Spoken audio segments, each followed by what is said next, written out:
Think so is done.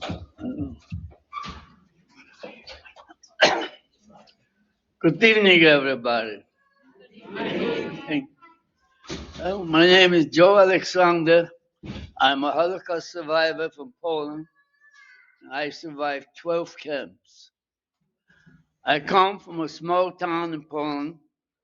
My father was in business, and we had a very good life until 1939 when the Germans came into Poland. They divided Poland in two halves. One half was annexed to the Third Reich, to Germany. The second part was Poland under German occupation.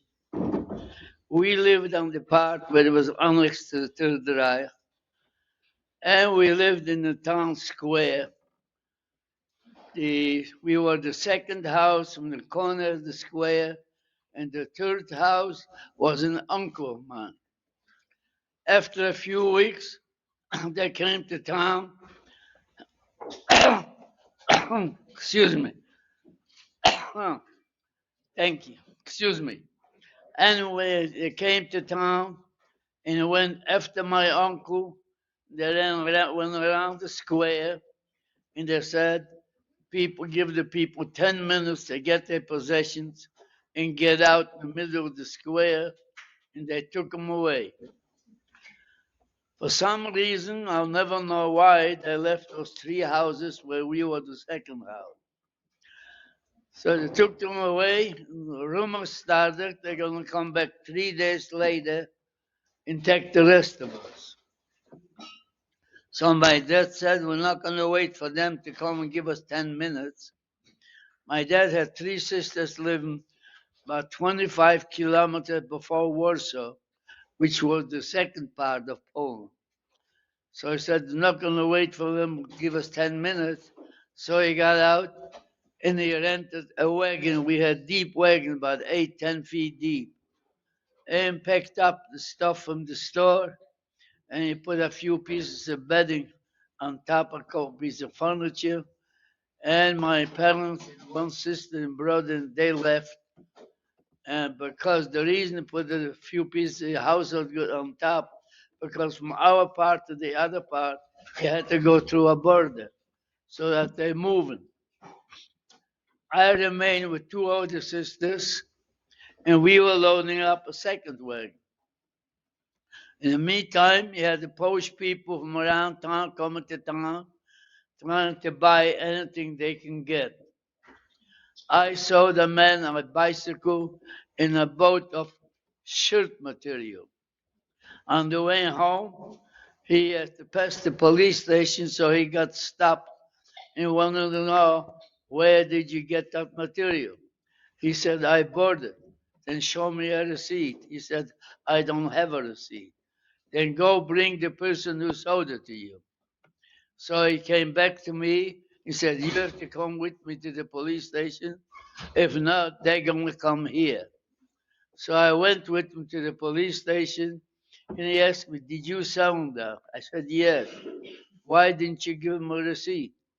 I said, we in Poland, we didn't give receipts. So he took the boat from Tyria, smacked the guy and go, and let me go. And I went back. My sisters waited for me, and we took off. And we went to a little town named Blonia, about 25 kilometers before Warsaw.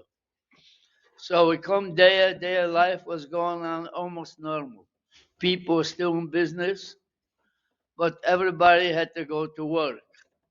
So being there for about a couple of weeks, I went to my first camp. That was in 1939. I went to a camp where you work during the week. On the weekend, you can go home. But the work we were doing, we were building a canal.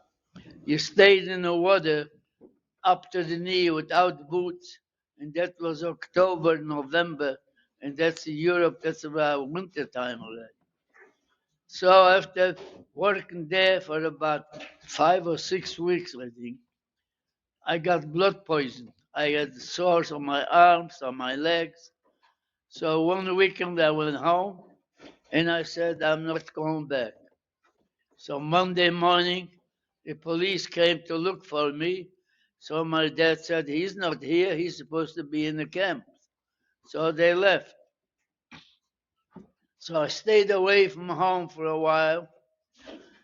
And that was the time when they started to build the wall in Warsaw, the wall where the Warsaw Ghetto was going to be. So after they were finished building the wall, they came out and ordered all the Jews who live within 50, 60 kilometers in the surrounding area of Warsaw had to move into the Warsaw Ghetto. So we moved into the ghetto. The life in the ghetto, you can't even imagine how terrible it was, because the area they picked out was a very small area, and they put in over 400,000 people. So people were dying on the streets, on the sidewalks, everywhere. So I lived in the ghetto for about 5 weeks, 5 months. I lived in the ghetto for 5 months, and we found out that back home, since we left, nothing has changed. Everything remained the same. So my parents decided for an older sister, a younger brother, and I, we should go back home. So go back home, we have to get out of the ghetto. So he paid off the guards at the gate to get out, and we got out. And we said, my sister and brother take one street, and I'll take another street, and we walk through town. We'll meet on the outskirts of town. I walked for about 2 blocks, and I had a Polish teenager comes over and said, give me some money or I'm going to report you. So I figured I gave him some money and got rid of him, and I kept walking. But he got on the streetcar, rode the streetcar for a few blocks, and comes over again. He says, give me some more money. So this time I gave him some more money, but I changed the street, and I lost him. I walked to the outskirts of town, and I met my sister and brother, and we went home. So came back, like I said, nothing has changed since we left.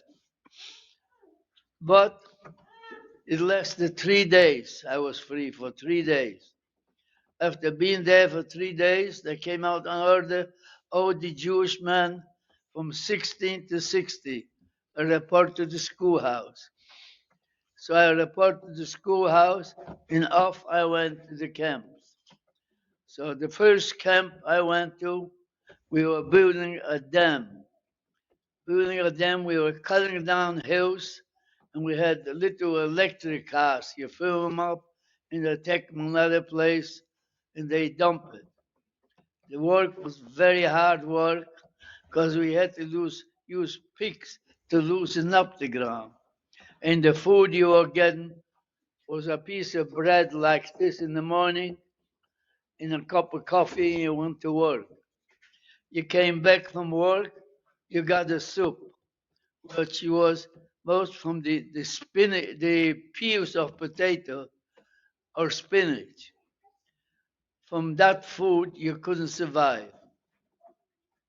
The only way you could survive because we work with civilians. If you manage just to get a little extra food. That's the only way you could survive. So people were dying, and I was in the camp, and there was a lot of camps in that's the city of Poznan. There were camps in the city and around the city.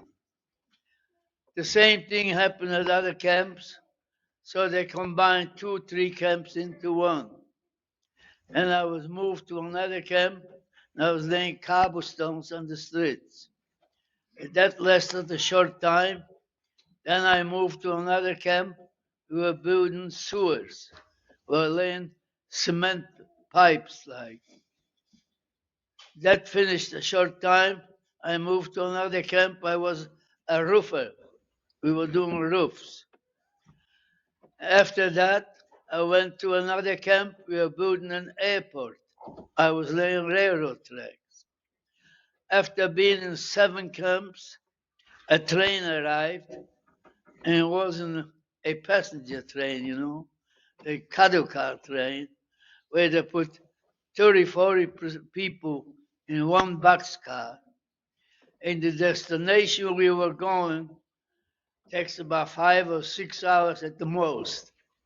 We were riding around for 3 days. No food, no water, no facility. So the destination we were going was Auschwitz. By the time we arrived in Auschwitz, they opened the doors. 30, 40% of the people were dead on the train already. Whoever could walk, you walked out. You were lined up in rows of 5, and we met Dr. Joseph Mengele. Dr. Mengele was called Doctor of Death. He selected people for human experiment or for the gas chamber. So Dr. Mengele said there's 6 kilometers to walk to the camp. He's going to select the people who go to the left. The people on the left are going to be taken on trucks. So he went through and he picked out sick people, old people, young kids. And I was a little guy, picked me out too to go to the left. But if I would come from home, I wouldn't know the difference. But I was already in 7 camps. Every camp I went to go to work, I tried to get in with the biggest, strongest man. And here I look around and see sick people, old people. That's not the kind of people I like to be with. But my luck was it was after midnight. It would have been daytime, I don't think I could have done it. When Dr. Mengele moved further down, I ran back to the other side. If I didn't run back to the other side, I wouldn't be here tonight talking to you. Because the people on the left were taken on trucks, went straight to the gas chamber. So I went back to the other side and we walked to Auschwitz. I came to Auschwitz and I got a shower and came out of the shower. I got a tattoo, if you can see. 142584. From that moment on, you had no name. This was your name. So I got a tattoo, and there's Auschwitz II called Birkenau, about 3 kilometers apart. So then you walked over to Birkenau. I was in Birkenau for a while, and I saw Dr. Mengele 2 more times in Birkenau, but it was daytime, and I was far away from where he was. But the life in Birkenau, people gave up. People didn't want to live anymore. They gave up. They ran to the electric fences so people to get electrocuted. I saw people being beaten to death because they gave up. So it was very bad. So I stayed in Birkenau for a while, and that was the time, in April of 1943, there's a big uprising in the Warsaw Ghetto. So after the Warsaw Ghetto uprising, they said they need a big transport, but they didn't want to take any people from Poland. Only wanted from Greece, Italy, Hungary. But on the end, they were short about 300 people. They said, now we'll take some people from Poland. So I report, and I was going back to the Warsaw Ghetto for the second time. But we came back, there was one house left. All the houses were all burned out. There were just remaining walls. And our job was to take down the walls brick by brick and clean them up and put them up in stacks of 8 to 10 feet high. So then, and there was no facility, no camp anymore. They gave us some prefab. We had to put together our own barracks. In the meantime, typhus broke out. Typhus broke out is where you get very high temperature, high fever. Anybody I knew who went to the hospital, I never knew anybody who came out. I got the high fever, but I didn't report to the hospital. I had what we called a copper, like a foreman. He was a middle-aged German man, but he was also a prisoner. So he didn't care if we worked or he didn't work. So when I got that temperature, I was sitting behind those bricks like this for about 3 days until I got over that temperature and I went back to work. Went back to work, worked for a little while. The Polish underground attacked our camp one night, tried to free us. So, but they were unsuccessful. So the next morning, they took us out, closed the camp, and we had to jog to get out of the city because they were afraid that the underground is going to attack us in the city. So to jog to get out, and they put us up on a big field where the farmers graze their cows, and the ground is very moist. So they put it up on that field. Whatever means you had, a knife, a spoon, anything you could dig up some mud, and you took the bottom of your shirt and squeezed the mud to get a little water. So we got a little water, and the next morning we're on the march. So we come to a city with a river. So they let us go to the river to get some water. Two of our people went a little farther into the river. They thought maybe they won't escape. They got shot, got killed right in the river. So we got some water and we were walking and come to the next town. It was the same river. So they said, this time only 100 people at the time can go to the river to get some water. So we got some water and we were walking, and that day was a very heavy rain coming down. You were walking, you couldn't even walk. You were all soaking wet until we came to a railroad station. We stayed overnight, and the next morning the same train arrived.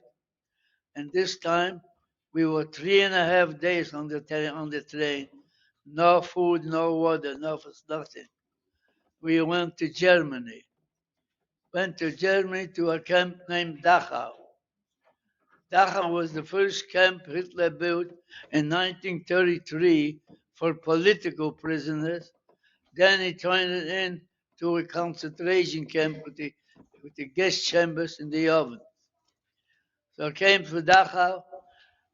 For about 2 weeks, I didn't do anything because they were establishing 12 camps within 50, 60 kilometers in the surrounding area of Dachau.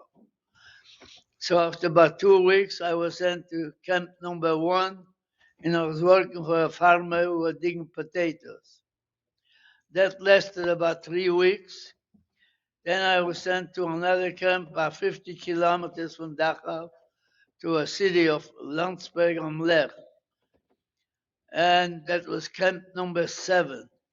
That was a camp, we were about 150 people. It was a small camp. And that was the only camp I was where women were in the same camp, but they were blocked off one corner by a barbed wire. But we went to work together.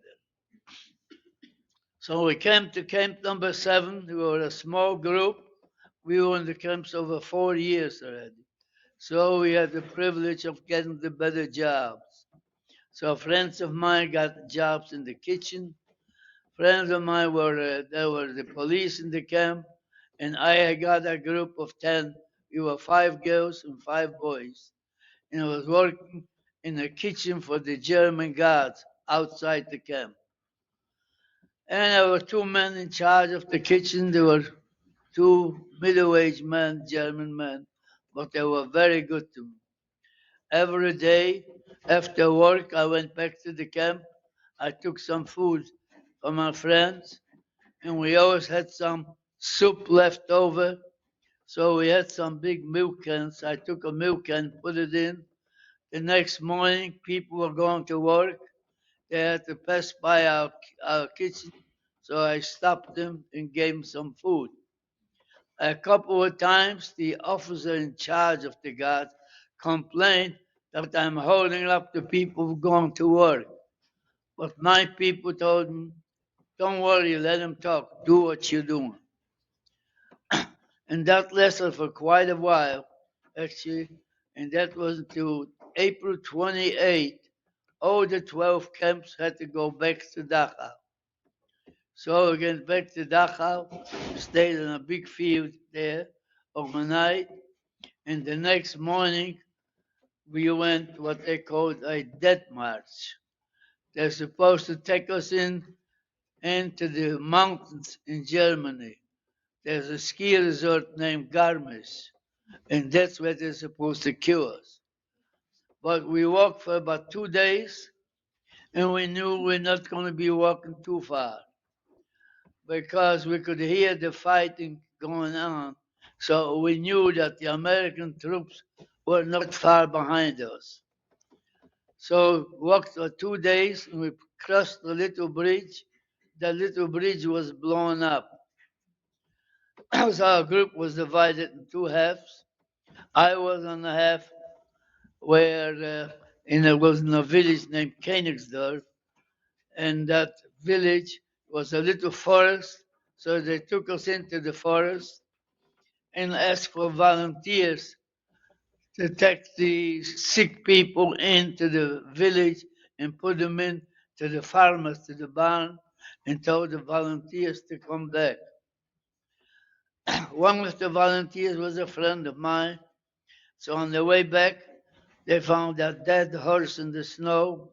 So they cut off some pieces from the horse, and a friend of mine comes back with a piece of meat like this, do something. So we were in the forest, we had wood, I made a fire, and I was barbecuing. And believe me, that was the best meal we had in a long time. And during the night, the guards disappeared. So the next morning, police came and took us into the village, and they disappeared. So we walked around in the morning about between 8, 9 o'clock. So we just walked around the village to see what's going to happen next. So by between 12 and 1 o'clock, American tank moved in and we were liberated. And behind the tank were the American troops.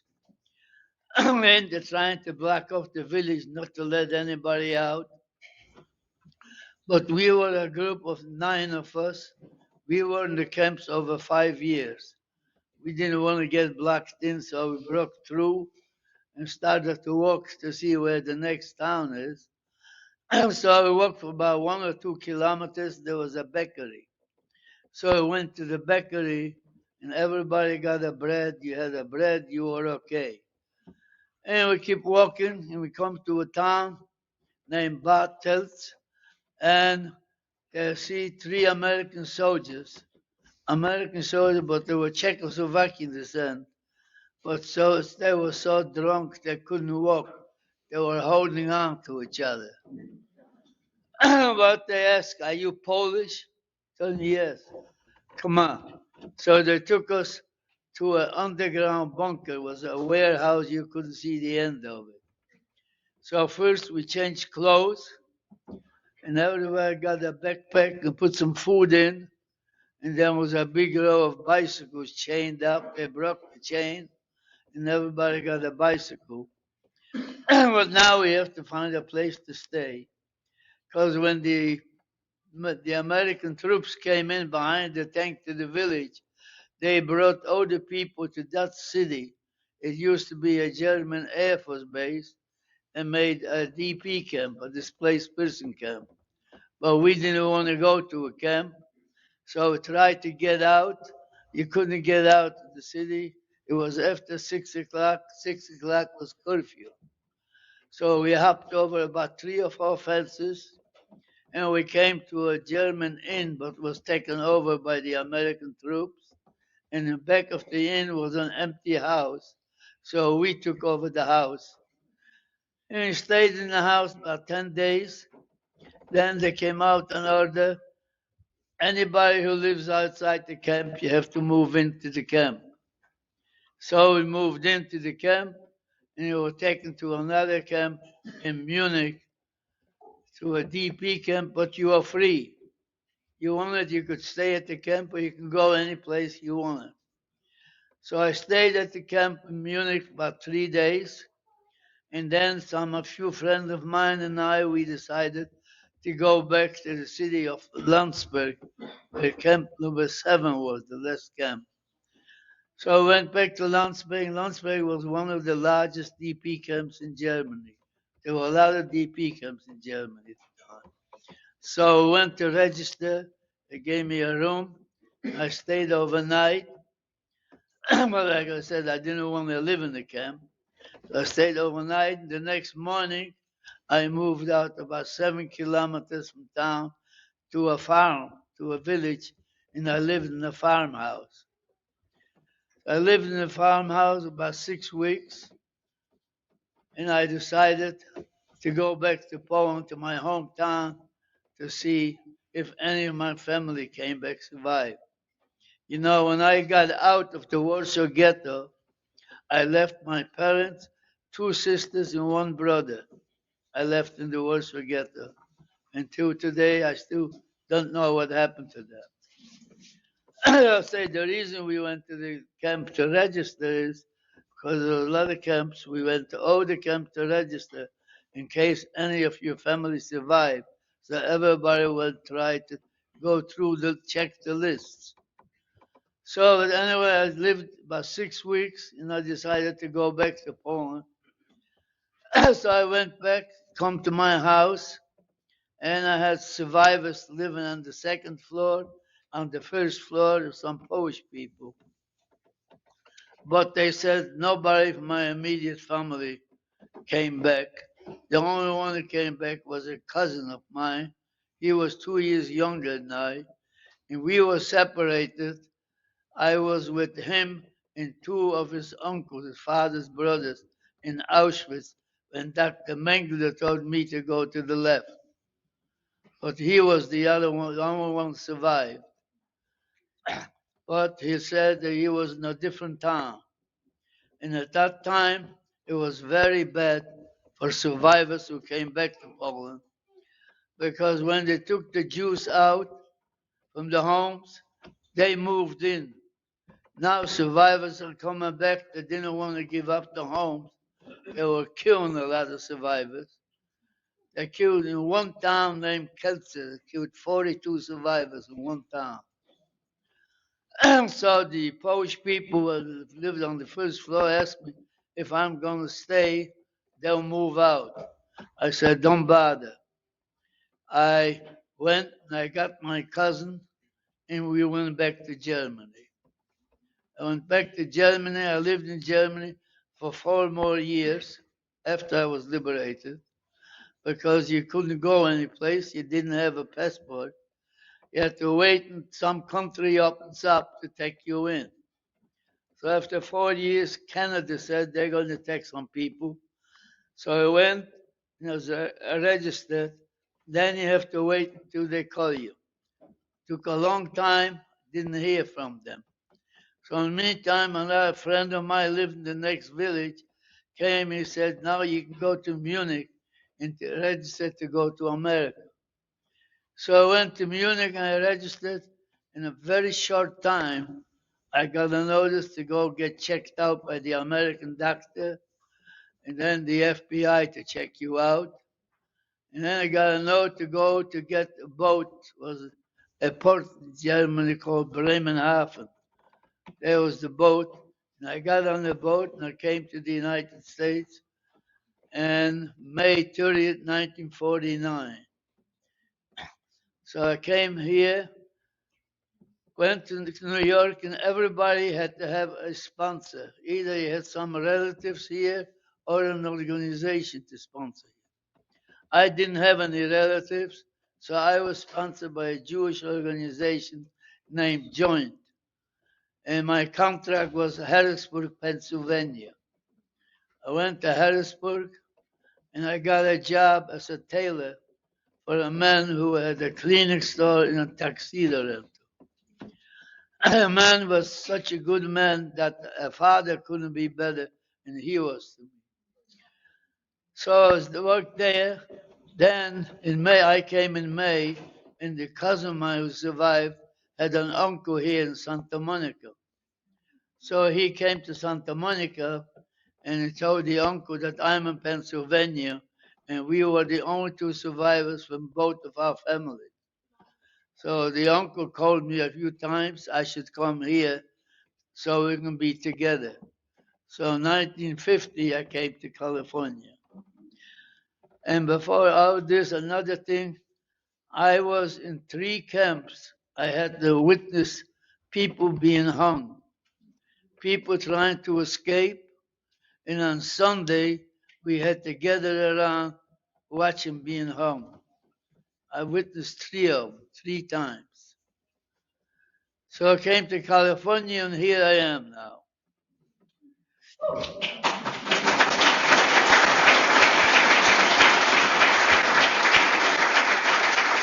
Now, yes.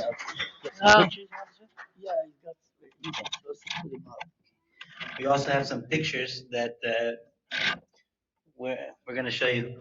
And also after the pictures, Mr. Joe Alexander is kind enough that he can take some questions. If anybody would like to ask him a question, he'll be happy to answer them for us. So we're going to put up the pictures here. Okay.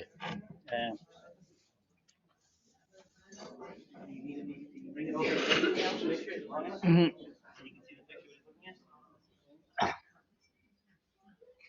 If this works. Mm.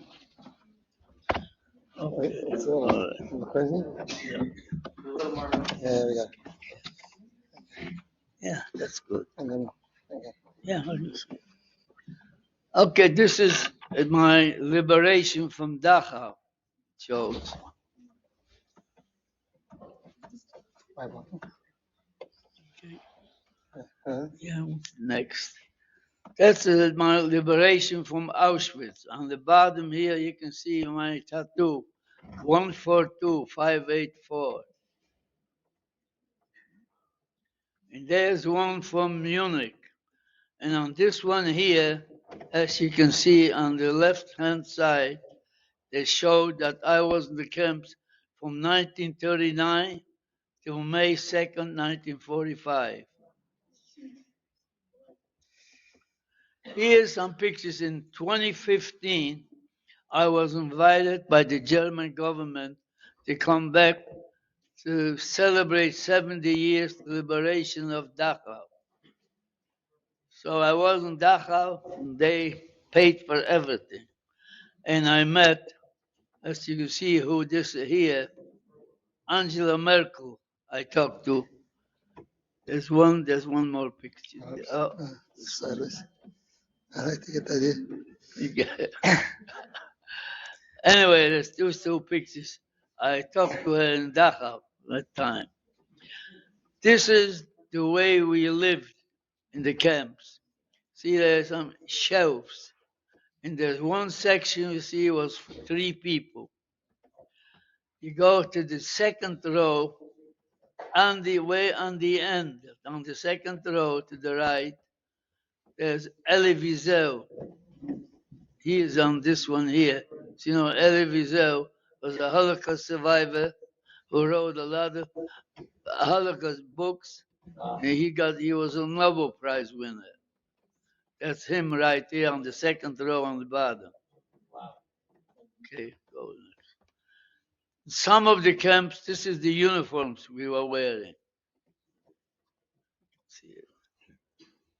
Yeah, And again. yeah. Is that? That's it, right? Oh, This is a picture on the left side, the tall guy. That's a friend of mine. His name was Joe Buddha. He is the one who brought me the horse meat. And on the right hand side, that's my cousin who survived. We had the same last name, named Alexander. And I'm in the middle. That was a picture was taken in the farmhouse where I lived on the second floor. I think that's it. That's all we got. That's all. That's it? Yeah, One yeah. more? That's Okay. So now, if you have any questions for me, I'll be happy to answer.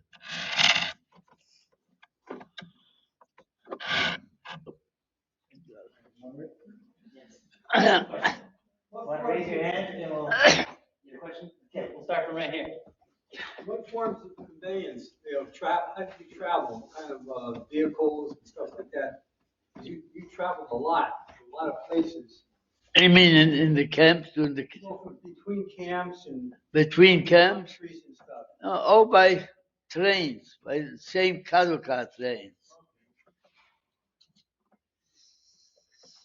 Did you go on to marry and have a family?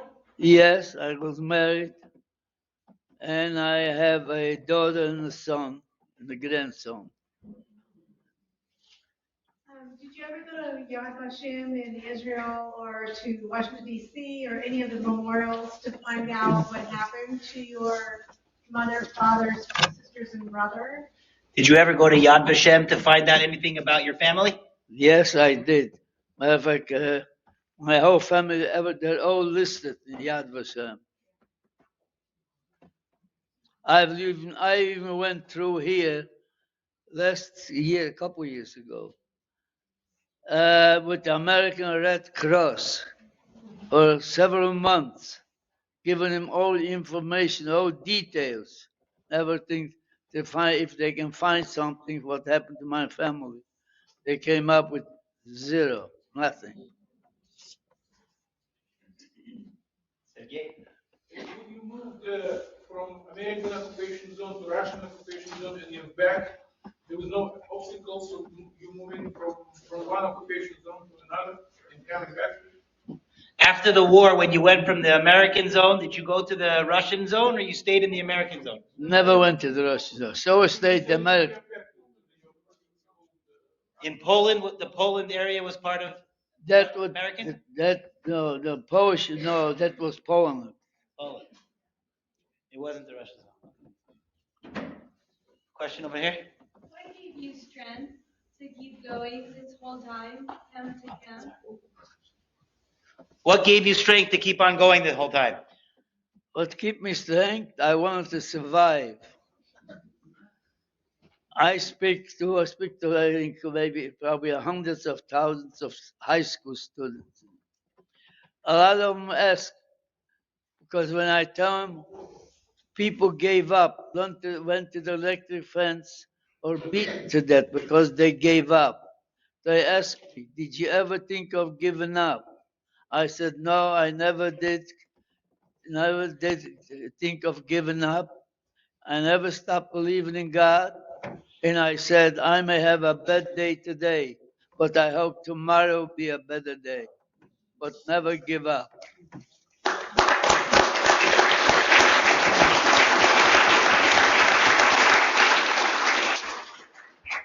That's one way to live to 100. You said you believe in God, you're still a believer? You said just now that you believe in God, so she's asking, you still are able to believe? Yes, I do. So I have. How do you have that? You got the little book there.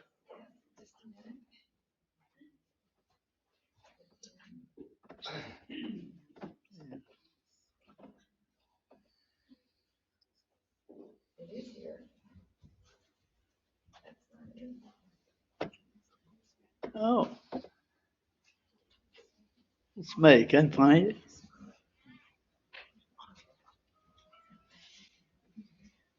Did you ever question? Was it something that you dealt with, or what went through your head? Was it obvious?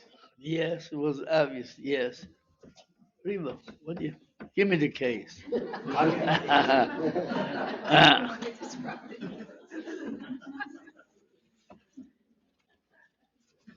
Hey.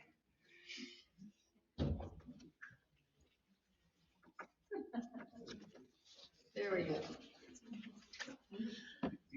There's a school here in Los Angeles.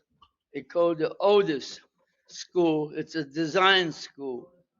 I spoke to them about 5 weeks every Monday for a few hours. And they put together a book here. You see what it says on this here on the front of the book? Do you believe in luck, Joe? I said, no. What does it say here? No, I believe in God.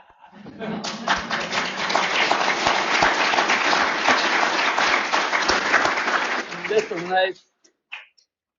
a nice little book.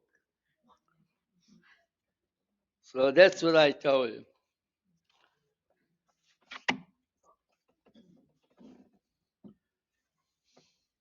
So what do you say to those generations these days that say the Holocaust didn't exist? Well, first of all, let me tell you something else. They murdered 6 million Jews, 1.5 million children. They didn't murder them because they were criminals or did anything wrong, just because they were Jews. And now we have a lot of anti-Semitism going on, and you got some Holocaust deniers. The Holocaust deniers, I call them, they're crazy, because the evidence is still in existence today. You go to the camps. We were back in the camps, Auschwitz, Dachau, and Treblinka. Every day the buses coming, thousands of people from all over the world to witness the gas chambers and the ovens. That's why I call the Holocaust deniers, they're crazy. So, and I said to them, if you hear anything, don't believe them. Don't believe what they say. And if you hear anything, something, it's not right, don't be afraid to report to the authorities. That's what I told the students. And I've talked to hundreds of thousands of them already. All the way in the back? The word forgiveness, we hear a lot. When someone's been wronged and tortured, what are your thoughts on that word, let's forgive? When you've been 6 million were murdered and the others were tortured. What's your thoughts on the word forgive? Can you repeat the question? Yes, he's talking about people were murdered and tortured, millions of Jews and others. So is there something of forgiveness or not at all? How does one feel about it? How do you feel about that? Well, forgiveness, or what about, I don't carry a grudge. Because I think you carry a grudge, you make yourself sick, and it doesn't help anything. So I don't carry a grudge. I don't forget. I think about it every day. But I don't carry a grudge. Rabbi Gershon? We see that you have a great sense of humor. When you were in the camps, was it just all about survival, or did you use your sense of humor when you were speaking with people in order to get by day by day? Yeah, we was carrying on normal life. She was speaking with the people. We knew everything what was going on. We knew about all the fighting and everything. We knew everything. So we just moving on normal life. And when you're in the camp at the time, you just think about where do you get another piece of bread. That was the most important thing. Did you marry a Polish Jewish woman? Where was your wife from? She was born here in the United States, in Scranton, Pennsylvania.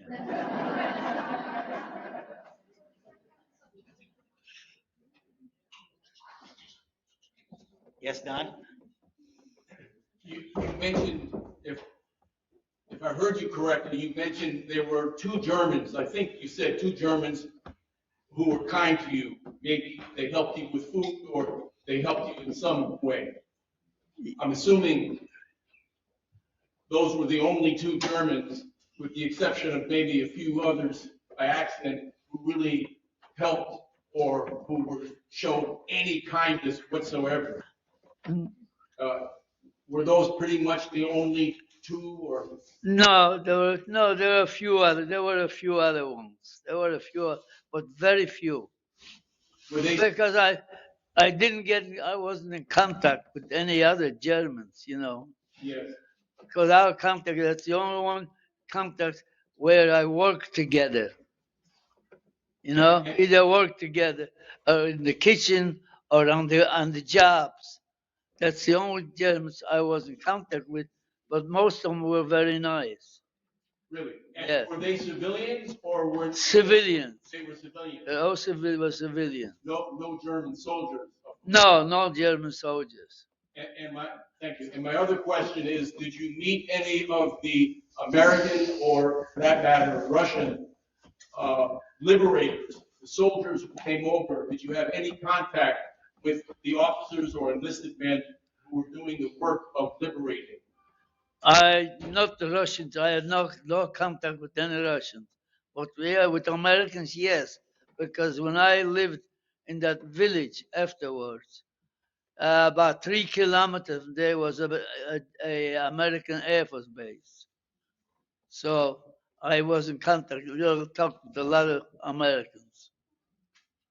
Thank you. You are. Doug? Did you find in Poland that the Polish people were wanting to help the Jews, or were they more complicit with the Germans? At what time? Well, tell us about the different times and how you feel the Polish people really felt about the Jews. Well, before the war, we had no problems with the Polish people. It's only the problem we had was after the war. That's why I say after the war, because they didn't want to give up the property. So that's where they killed a lot of Jews. When the Germans came, did the Polish people help round the Jews up, or in other words, were they sympathetic to the Jews, or were they more like complicit with the Germans? I don't know. I didn't see. I wasn't in contact with any, but I understood that they did collaborate with the Germans. Thank you. Daniel? Dan? Just really quickly, how were you communicating with people? I mean, I assume Polish, but when you were with Americans and Germans, did you speak other languages? Well, German languages are easy for Jews. German is an easy language because if you speak Yiddish, it's almost the same. Matter of fact, I knew some Greek people I was in the camps. They used to say to me, you know, for you it was easy, but for us it was hard because they didn't speak Yiddish. They couldn't understand the German, or we could correspond with the Germans. And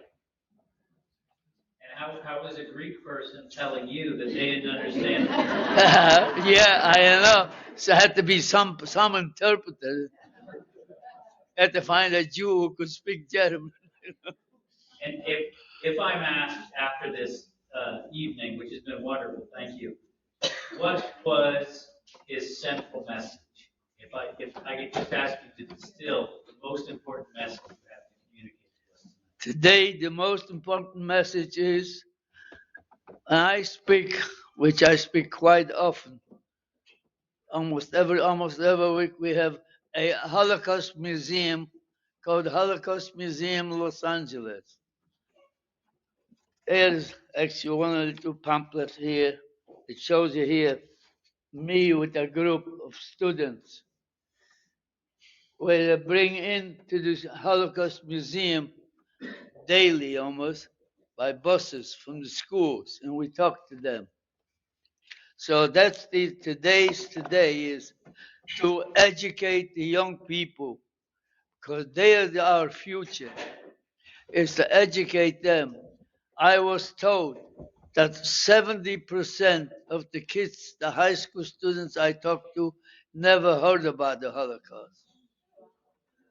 So this is our job now, to educate them. And through education, we can stop this. Thank you. You are. Ma? Were you able to keep anything of the Jewish faith while you were in the Holocaust? Were you able, between each other, to do anything Jewish? While Jewish, specifically Jewish? Well, we knew we didn't stop being Jewish. We were Jewish, but we couldn't. No, you couldn't do much. You didn't have anything. You didn't have any books or anything. You couldn't.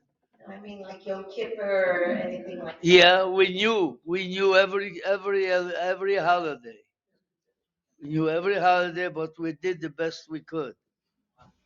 Were there groups of people that did that? Yes. Yes. Okay. Chuck? You have a wonderful memory. And, Thank you. and I'm just wondering, have you recorded your memories of these events posterity? I know that Steven Spielberg, for example, went around and recorded information from a lot of survivors. Were you involved in something like that? Yes, I recorded mine in 1994 for the Spielberg Foundation, called the Holocaust Foundation. Yes. Do you remember any people from the Warsaw Ghetto? From the Warsaw Ghetto? No. No. Actually, I don't remember many people from the Warsaw Ghetto, because I was in the ghetto actually a short time.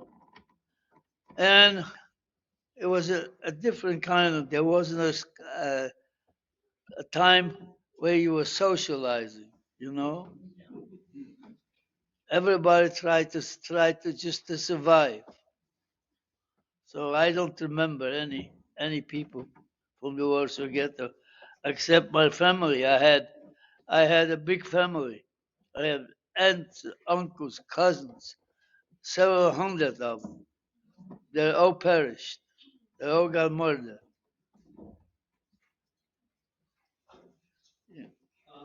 While you were in Poland, were you aware of the resistance of the people going into the forest and trying to fight the Germans? When you were in Poland, were you aware of the resistance, like the partisans in the forest? Of course. Yes, we knew. Yeah, sure. The other question I have is, I've seen where survivors like you are doing holograms that answer questions. So, way in the future, if a child or an adult comes into the theater, they can actually ask you questions. They see it with your voice and your mannerisms, and they put survivors like you through multiple questions that people ask like us, so that the answers are like coming directly from you. Did you participate in any? He's talking about the hologram. Yes, hologram. Well, no, I haven't. I've been trying to get one. Yeah, no, I'm in a tough touch with some people. You know a guy. Yeah. They've been on a couple of youth programs where people were doing. There are a few, yes, there are a few of them. Yes, in the back. Do you have a book written about your story? Do you have a book you're publishing? Yes. Do you have a No. book about your story? No, no. The only book I have is that little book where we just a few, not, I had a few of them I got from the kids from the school. A question also in the back over there? Two questions, actually. Okay, two. First, to touch on the other gentleman, the memoirs that you guys recorded through the Holocaust Museum, is there a way to get a copy of that, or just look that up? Is there a way to access the Shoah Foundation for Steve Spielberg Foundation of your recording? I think there is. Yes, there is. Yes. Also the museum. Museum's website. And on the Holocaust Museum's website in LA, the LA Simon Wiesenthal Center? No, No. Two No. separate Two separate. museums. it's two different ones, yeah. The one that Joe is affiliated with was founded by Holocaust survivors. It was the first one in the United States. Where is Found- that located? It's located in the Pan Pacific Park. That's on the other side. It's in the park and it's built underground. From the outside, you can tell it. The outside, it's built underground. It's small, but it's nice. And it's built by survivors, and it's surrounded by survivors. I was just there. It's recommended. Everyone should go. I was just there maybe a few months ago. My second question is just, is he familiar with a lot of the families that actually had to convert? Do you know a lot of those families that had to convert? Do you know any families that converted to protect themselves, that converted out of not Jewish to protect themselves from? Well, you mean during the war? Yeah. During the war? No, I don't think so. I don't remember anybody. No. Gil? Just want to say thank you so much for coming here, speaking. I was curious, in the camps, did you ever come across anybody who was not Jewish in the camps? Were there any non-Jews in the camps with you? No. And one last question. There's a lot of talk, Judaism comes from the mother, but if you had any Jewish affiliation, they didn't put anybody else in the camps. I mean, you pretty much answered the question, but meaning that, like, if you had any Jewish, if your father was Jewish and not necessarily your mother was Jewish, you would still would have been put in that column. Is that correct? If someone's father was Jewish but his mother wasn't, did they also get put into the camps? Yes. Well, matter of fact, I was in one camp. I was with about 50 men. They never knew that they had any Jewish affiliation, but they found that Hitler found out maybe their great grandfather was Jewish. So I was with about 50 of them, and they never knew any background of their Jewish. That's the only time I know about it. Yes. A different twist on that question. I'm wondering, when you lived in Poland as a child and growing up, did you have any friends or in your community? Was it a completely Jewish community, or did you interact with Polish people that weren't Jewish? And then I was also wondering, later when you came to the States and later moved to California and your career all the way along, did you face much anti-Semitism here in the States? No, I never. I had non-Jewish friends. Yes, I did. School friends. I had some non-Jewish, but we didn't have any problem.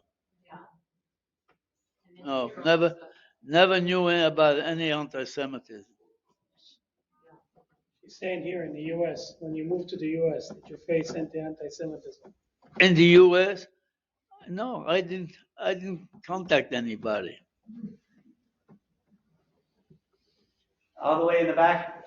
Oh, you're sharing very winningly about very painful seasons of your life after immigrating to the United States. How long did it take you to feel comfortable sharing in such a bold, winning way? Was it a many-year journey to begin sharing, or did you begin sharing fairly quickly? No, not until 1997. 1997, I had a friend in California, Culver City, he belonged to an organization called the Exchange Club. It was a mixed Jews and Gentiles. They met every Tuesday for lunch.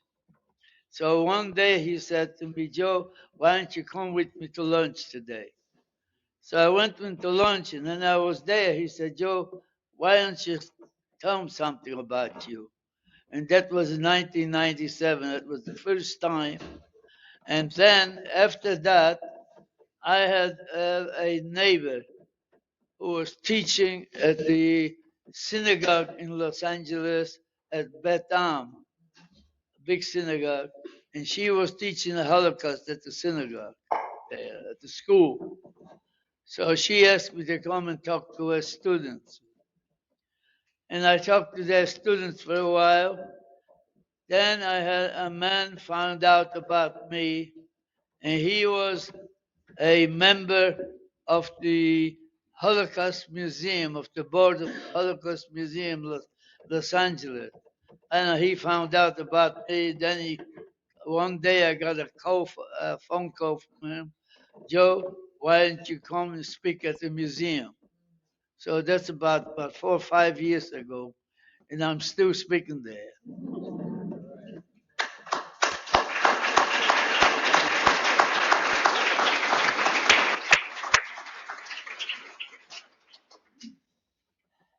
Okay. All right, we'll ask a few last questions and then we'll let Mr. Joe have a nice fluff. What was your career since you've been back for the last 30, 40 years? My career, I was a tailor. Actually, you know, when I came to this country here, to Los Angeles, I don't know anybody know where Victorville, if you heard about Victorville. There used to be a big Air Force base during World War II. And in 46, they closed the base. In 1950, they reopened the base when the Korean War started. So they mobilized the National Guard, and they had to go through the base, and then they were shipped out to Korea. So I got a tailor shop at the base. And I was there for 7 years, but I was going to Los Angeles every weekend. Then after 7 years, I said, I have enough of the desert. I'm going to Los Angeles. I opened a store in Los Angeles. I got a partner, and we opened a store. I don't know if you guys know where Melrose is, where Paramount Studio, right next block. We opened Los Angeles, a military store called the Los Angeles Uniform Exchange. And I was there for 37 years. In most of the movies you saw, military movies or TV, military TV came from our store. Even the first Top Gun. The Russians are coming. Hey, the showboats. Remember the boat? In fact, I still have from first Top Gun, you know what, 3 pilots? They had 3 helmets. I used to have all 3 helmets. I kept one. I still have one of the helmets with the mask. All right, look, 2 last questions. Yes. You mentioned when you finally arrived in America, was that 1950 or? 49. 49. And did you feel that the American government and the military, were they helpful, were they welcoming, or was it mainly your friends and such? No, Helping you? yeah, when I came here, yes, they were very helpful. American people were very helpful because don't forget, I came here, I didn't know the language. I had to teach the language. I mean, I had to learn the language very fast. And I was only here a little over a year. And I got a government contract at the Air Force Base. Amazing. All right, we'll conclude with Erica. Just wondering if you're doing any photos and if I could give you a hug. She wants to see you afterwards. She wants to say hello to you afterwards. Okay. Yeah. Thank you so much, Mr. Joe Alexander.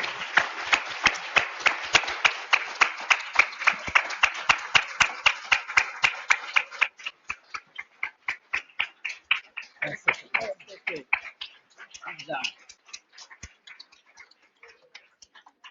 Thank you everybody for coming. Thank you, I appreciate that. And thank you very much. How did you? Have a wonderful